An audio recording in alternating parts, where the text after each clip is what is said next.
Sebentar lagi musim hujan, pejabat KPN Rumah 3 harap dinas terkait segera atasi erosi di Sungai Wailela.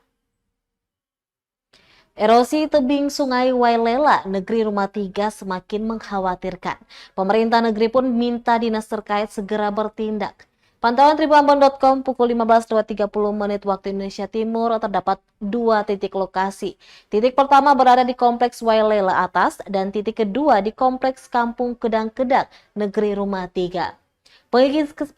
Pengikisan itu mengakibatkan jalan terputus, makam hanyut, dan rumah warga juga terancam ambruk.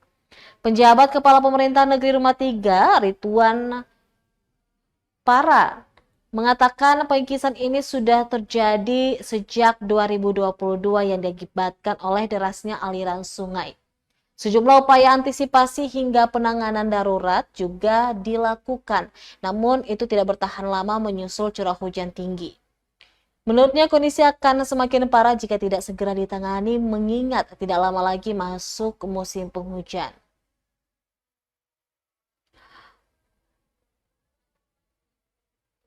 Download Tribun X sekarang, menghadirkan lokal menjadi Indonesia.